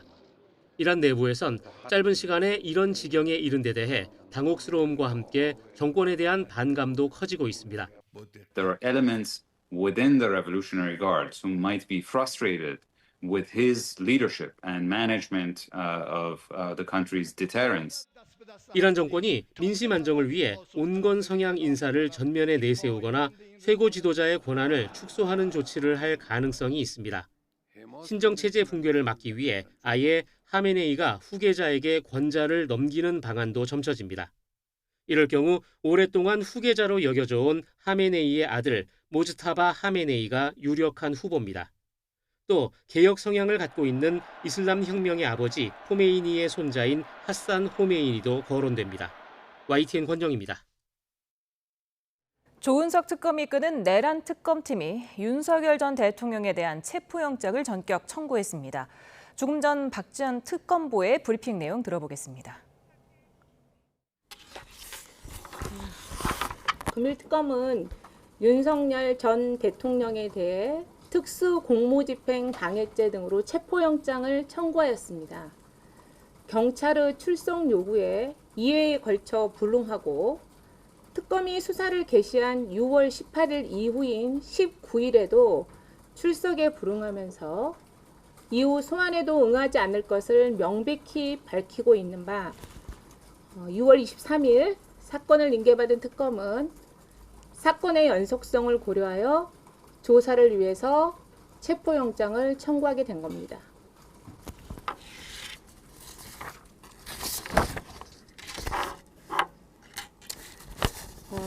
체포영장은 조사를 위한 청구이고요. 우리 윤석열 전 대통령은 여러 피의자 중에 1인에 불과하고 다른 피의자들은 모두 조사를 받았습니다. 조사에 응하지 않은 유일한 사람이고, 다들 아시겠지만 특검은 수사 기한에 제한이 있고 여러 사항에 대한 조사가 예상되는 바 끌려다니지 않을 예정입니다.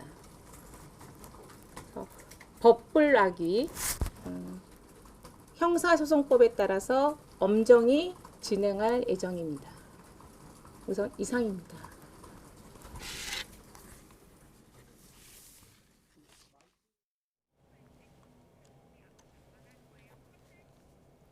네, 다음 소식입니다. 이재명 대통령은 국무회의에서 우리나라를 비롯한 전 세계 상황이 매우 어렵다며 물가와 민생에 세심한 대응을 주문했습니다. 이 대통령은 취임 한 달의 즈음에서 기자회견을 여는 방안을 검토하고 있습니다. 홍민기 기자입니다. 이란과 이스라엘 휴전 소식에도 중동 정세 불안이 계속되는 가운데 이재명 대통령이 취임 후 4번째 국무회의를 주재했습니다. 우리나라를 포함해 전 세계 상황이 어렵다고 진단하며 물가와 민생 안정 대책에 있어 취약계층에 대한 세심한 배려를 지시했습니다. 위기는 언제나 있긴 하지만 이 위기라는 게 가난하고 힘없는 사람들에게 훨씬 더 큰 고통을 가져다 주죠. 이어 국무회의에서는 이달 말 끝날 예정이던 휘발유, 경유 등에 대한 유류세 인하 조치를 오는 8월 말까지 2달 연장하는 시행령 개정안이 의결됐습니다. 고등어 관세율을 0%로 낮추고 할당 관세가 적용되는 계란 가공품의 물량을 4,000톤에서 1만 톤으로 늘리는 등 수입 먹거리 가격 안정 조치도 국무회의를 통과했습니다. 기재부와 복지부 등 각 부처에서 올라온 물가 관련 개정안이 대부분 그대로 받아들여진 겁니다. 탄력세율과 할당 관세 관련 부분은 물가 안정과 민생 회복을 위해서 좀 긴급하게 안건으로 올라온 내용이기도 합니다. 그러니까 국무회의 내용에 어느 정도 이미 반영이 되어 있고. 이 대통령은 또 6.25 전쟁 발발 75주년을 맞아 특별한 희생을 치른 분들에게 충분한 보상과 예우가 있는지 다시 점검해보라고 지시하기도 했습니다. 평화가 곧 경제고 밥이라며 싸울 필요가 없는 상태를 만드는 것이 곧 가장 확실한 안보라고 강조했습니다. 대통령실은 또 조만간 이 대통령의 기자회견이 있을 거라고 밝혔습니다. 취임 뒤 100일에 첫 기자회견을 열었던 과거 대통령들보다 빠른 건데 대통령실 관계자는 대국민 소통을 강화하려는 차원이라고 설명했습니다. YTN 홍민기입니다. 이재명 대통령이 자신의 지난 대선 공약이기도 했던 해양수산부 이전에 드라이브를 걸고 나섰습니다. 올해 안에 해수부를 부산으로 옮길 수 있는 방안 마련을 지시한 건데요. 내년 지방선거를 염두에 둔 행보라는 해석이 나왔습니다. 정인용 기자입니다. 이재명 대통령은 국무회의에서 경제와 안보뿐 아니라 해양수산부 이전 문제도 언급했습니다. 지난 대선 후보 시절 지역균형 발전 공약이었던 해수부 부산 이전을 취임 이튿날 첫 국무회의에 이어 재차 꺼내들며 연내 이행을 촉구한 겁니다. 해양수산부 장관에게 되도록 빠른 이전에 대해서 방법을 알아봐 달라라고 얘기했고, 내년에는 전국 지방선거를 앞두고 있는 만큼 PK 민심을 끌어안기 위한 것 아니냐는 해석도 나왔습니다. 당장 새 청사를 건설하기에는 시간이 촉박한 만큼 이 대통령은 임대 방식이 되더라도 이전 완료에 무게를 실은 걸로 알려졌습니다. 특히 새 해수부 장관 후보자로 부산 출신 민주당 전재수 의원을 지명한 직후 나온 지시여서 이전 작업이 곧 현실화할 걸로 보입니다. 현직인 강도영 장관이 주도적으로 계획을 수립하고 전재수 후보자가 마침표를 찍을 걸로 예상됩니다. 해양수산부 장관은 여러 부분에 있어서 A부터 Z까지 답은 준비되어 있다라고는 대답을 하면서 그 부분에 대해서는 점검을 해보기로 했고요. 이 대통령은 각 부처 업무에서도 속도감을 강조했습니다. 부처 간 칸막이를 없애 협업으로 해결책을 찾고 협의가 안 되면 보고를 해달라고 당부한 걸로 알려졌습니다. 이 대통령은 다른 주요 회의 석상에서와 마찬가지로 국무회의에서 또 한 번 공직자의 자세를 언급했습니다. 작은 관심이나 판단에 의해 누군가는 죽고 살 수도 있다며 그런 책임감으로 최선을 다해달라고 요청했습니다. YTN 정인용입니다. 송미령 농림부 장관이 유임된 걸 두고 더불어민주당 내부가 술렁이는 분위기입니다. 윤석열 정부에서 장관을 지내며 정책 지향점이 달랐다는 건데요. 대통령실이 진화에 나섰습니다. 박정현 기자입니다. 국회 현안 질의 도중에 전해진 뜻밖의 유임 발표에 송미령 장관도 더불어민주당도 불편한 표정을 감추지 못했습니다. 굉장히 무겁습니다. 마음이 무겁습니다. 고사하는 게 맞다고 보는데 일부의 장관이 그렇게 앞뒤가 틀린 정책을 추진해서야 되게 영이 부작용이 없는 윤석열 전 대통령이 행사한 첫 거부권 양곡관리법을 비롯해 민주당의 정책과 번번이 각을 세웠던 인사이기 때문입니다. 이재명 대통령이 여당 원내지도부 만찬에서 탕평 인사라고 다독였지만 우려는 이어졌고 결국 우상호 정무수석이 긴급 진화에 나섰습니다. 국회에서 농해수위 소속 민주당 위원들과 50분간 마주 앉아 송미령 장관이 새 정부 철학에 따르기로 했다고 다독인 겁니다. 인사는 대통령 권한이라고도 강조했습니다. 저 상황은 다 이해하는데 어쨌든 대통령께서 이렇게 인사하신 그 큰 취지가 있으니까 그 취지를 잘 받아들여 주시기를 좀 호소하고 싶습니다. 대통령실은 또 이재명 대통령이 국무회의에서 송 장관에게 갈등 조정의 역할을 해달라고 제안했고 송 장관도 수긍했다고 소개했습니다. 민주당에선 흥묘백묘론의 사례라며 용산과 주파수를 맞추는 가운데 국민의힘은 송 장관의 태세 전환이 황당하고 비겁하다고 지적했습니다. 새 정부의 철학에 부합하는 방향으로 추진하겠다고 말했는데 국민들 시각에서는 매우 비겁한 태도로 보입니다.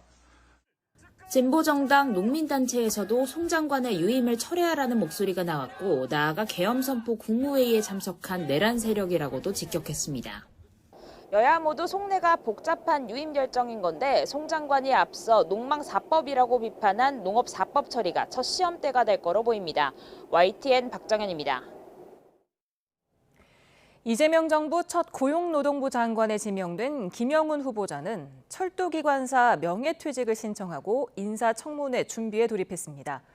장관이 된다면 모두가 행복하게 일할 수 있는 나라를 만들라는 주권자의 명령을 무겁게 받아안고 주어진 소임에 최선을 다하겠다고 말했습니다.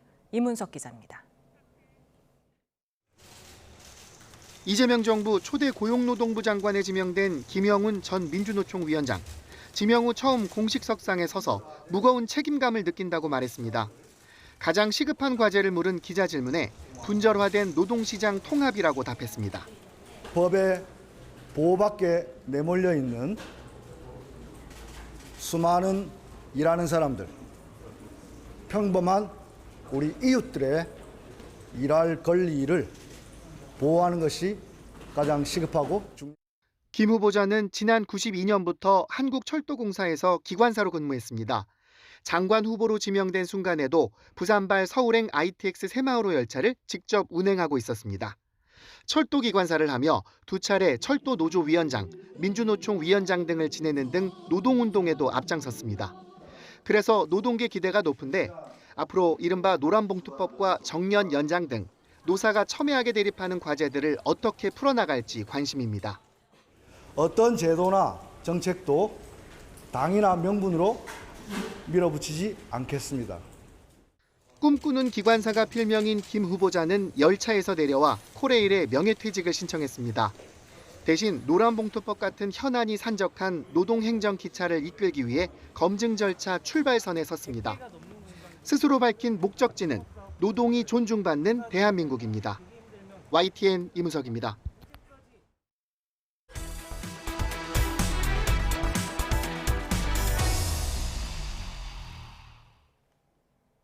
과속 단속에 상습적으로 적발된 데 불만을 품은 40대 남성이 차량을 몰고 경찰서 건물로 돌진했습니다. 현행범으로 체포된 남성은 올해에만 12차례 과속 단속에 적발돼 화가 나서 범행을 저질렀다고 진술했습니다. 오선열 기자입니다. 검은색 SUV 차량이 경찰서 현관을 부수고 돌진합니다. 갑자기 들이닥친 차량은 로비를 지나 안쪽 벽에 충돌하고서야 겨우 멈춰섭니다. 저녁 8시 20분쯤 41살 남성 A씨가 차량을 몰고 순천경찰서를 들이받았습니다. 돌진한 차량은 앞범퍼와 사이드미러 등이 파손됐습니다. 다행히 인명피해는 발생하지 않았지만 경찰서 현관 유리문은 모두 부서졌고 내부 벽도 움푹 패였습니다. 현행범 체포된 남성은 음주나 약물 복용 상태는 아닌 것으로 파악됐습니다. 경찰 조사에서 A씨는 과속 카메라에 자주 적발된 것이 화가 나 범행을 저질렀다고 진술했습니다. 자영업을 하며 화물차 등 차량 2대를 보유한 A씨는 최근 5년 사이 고흥과 순천 등에서 36차례 과속 카메라에 적발됐습니다. 올해 들어서도 12차례 과속을 하다 적발됐습니다. 36건 지키고 올해만 한 12건 정도 지켰더라고요. 6월 11일 날 지킨 건 아직 납부 안 됐는데 그 통지서가 왔대요, 집으로. 그 통지서 보는 순간에 열이 받아갖고. 경찰은 A씨에 대해 특수건조물 침입 등의 혐의로 구속영장을 신청할 방침입니다. YTN 오선일입니다. 빅3 대형 병원 전공의들이 정부와 협상이 이어진다면 일단 병원에 복귀할 수 있다는 뜻을 밝혔습니다. 전공의 숫자가 많은 빅3 병원의 이탈에 박단 비대위원장은 사퇴 의사를 표명했습니다. 염혜원 기자입니다. 윤석열 정부의 의대 증원에 맞서 전공의들의 사직을 주도해온 박단 대한전공의협의회 비대위원장이 자리에서 물러났습니다. 박 위원장은 전공의협의회 대의원들에게 1년 반 동안 최선을 다했는데 실망만 안겼다며 모든 것은 자신의 불찰이라고 사과했습니다. 박 위원장의 사퇴엔 최근 들어 급격하게 바뀐 전공의들의 기류가 작용한 것으로 보입니다. 특히 사퇴 의사표명 직전 서울대병원과 서울아산병원, 세브란스병원 전공의 대표들이 언론 인터뷰를 통해 조건부 복귀 의사를 밝힌 게 직격탄이 됐습니다. 이들은 정부가 정책 의사결정 논의 과정에 전공의 참여를 보장하고 수련 환경 개선 의지를 보인다면 병원으로 복귀할 의사가 있다고 밝혔습니다.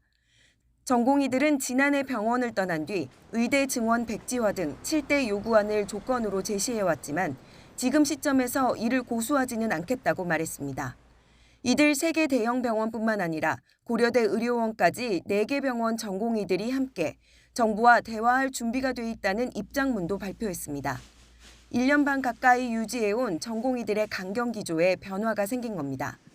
하반기 전공의 모집이 시작되는 7월 말까지 시간이 얼마 남지 않은 것도 입장 변화에 영향을 미친 것으로 보입니다. 이에 따라 정부와의 대화 창구가 될 새로운 비대위도 빠르게 꾸려질 전망입니다. 전공의들은 이번 주 토요일까지 온 오프라인 대의원 총회를 잇따라 열고 새로운 지도부 구성을 논의할 계획입니다. YTN 염혜원입니다.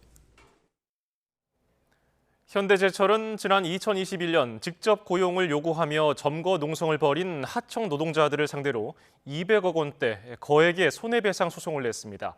노란봉투법 개정 논쟁에 기름을 붓기도 한 사건인데 1심 재판부는 사측의 주장 대부분을 받아들이지 않고 6억 원 정도만 배상하라고 판결했습니다. 표종호 기자입니다. 건물 안을 가득 메운 사람들 사이로 조끼를 입은 남성이 책상 위로 올라가 소리를 지릅니다. 지난 2021년 8월 현대제철에서 벌어진 하청 노동자 점거 농성입니다. 당시 이들은 회사가 정규직 전환 없이 다회사 신설이란 꼼수로 불법 파견 문제를 해결하려 한다며 충남 당진제철소의 통제센터를 51일 동안 점거했습니다. 이후 현대제철은 불법 파업으로 손해를 봤다며 180명의 노동자에게 모두 200억 원을 물어내라고 소송을 제기했습니다. 하지만 1심 재판부는 사측이 요구한 금액 가운데 11억 8천여만 원만 손해로 인정했고 노동자들은 이 금액의 절반인 5억 9천여만 원만 배상하라고 판단했습니다. 현대제철이 주장한 손해 대부분을 쟁의의 직접적 결과로 보긴 어렵다고 본 겁니다. 다만 통제센터 건물 점거 행위 자체는 정당하다고 보기 어렵다며 배상 책임을 인정했습니다. 노조 측은 6억 원 가까운 손해배상 금액도 자신들에겐 너무나 큰 금액이라며 노란봉투법 개정이 꼭 필요하다는 걸 절실하게 느끼게 해준 소송이라 밝혔습니다. 노란봉투법은 쟁의행위 중 발생한 손해에 대해 노동자가 정당한 목적과 절차를 지키면 민사상 손해배상 책임을 지지 않도록 했는데 새 정부 들어 개정 논의가 활발해지고 있습니다. 비정규직 노동자들은 원청과의 교섭을 거부당하고 교섭을 요구하면서 어떤 투쟁들을 했을 때 이런 손배 폭탄을 당할 수밖에 없는 상황들이 펼쳐질 수밖에 없습니다. 그래서 노조법 2.3조가 하루빨리 개정돼서 현대제철은 선고 결과에 대해 폭력적인 불법 쟁의 행위에 제동을 건 법원의 판단을 존중한다고 밝혔습니다. 현대제철과 노조 양측은 판결문을 검토한 뒤 항소 여부를 결정할 방침입니다. YTN 표종호입니다. 지난해 강등 위기까지 갔던 K리그 축구 명가 전북이 이번 시즌에는 16경기 무패 행진으로 선두를 달리고 있습니다. 포옙 감독이 예언한 대로 전북의 원래 자리를 향해 순항하고 있습니다. 이대건 기자입니다. 서울에 먼저 한 골을 내준 전북은 가만히 있지 않았습니다. 전반 추가 시간 송민규가 수비를 따돌리고 기어이 동점골을 터뜨립니다. 승점 1을 따내며 16경기 무패 행진을 이어갑니다. 올 시즌 전북이 쉽게 지지 않는다는 걸 보여준 상징적인 경기입니다. 20라운드 가운데 전북의 선제 실점은 8차례.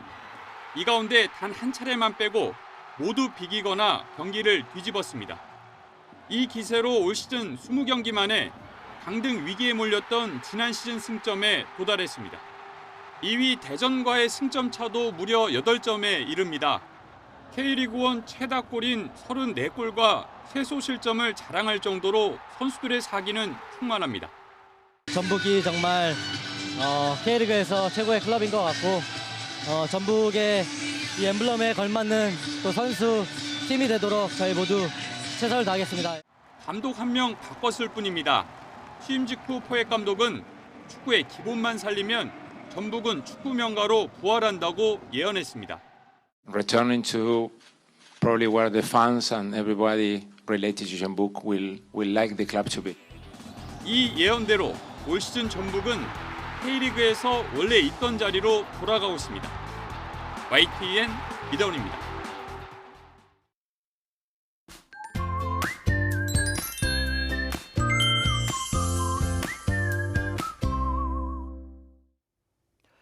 밤사이 전국으로 장맛비가 확대되겠습니다. 호남은 주로 내일 새벽까지, 영남은 오후까지, 다른 지역은 밤까지 산발적으로 비가 내리는 곳이 있겠는데요. 수도권과 영서, 영남에 최고 60mm, 다른 지역에는 5에서 40mm의 비가 내리겠습니다.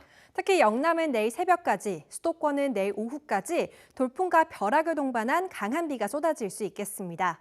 취약 시간대 강하게 내리는 만큼 대비를 더욱 잘해주셔야겠습니다. 또 해수면이 높아지는 기간에 비도 내리면서 해안가에서는 저지대 침수가 발생할 가능성도 있겠습니다.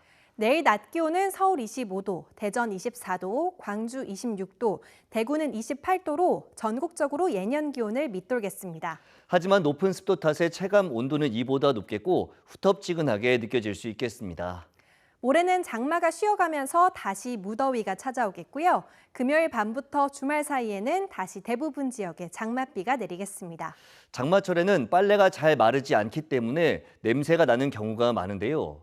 마지막 헹굼 단계에서 식초를 2-3숟가락 넣으면 냄새를 예방하는 데 도움이 될 수 있습니다. 또 두꺼운 옷을 빨 때는 탈수 횟수를 늘리는 것이 좋고요. 세탁 직후에 바로 옷과 옷 사이를 넓게 해서 널어두면 도움이 될 수 있습니다. 그리고 이미 냄새가 나는 경우 베이킹소다를 넣은 물에 30분 정도 담근 뒤 빨면 냄새를 제거할 수 있습니다. 날씨 캔버스의 김수연, 이혜민이었습니다. 오늘 뉴스플러스는 여기까지입니다. 시청해주신 여러분 고맙습니다.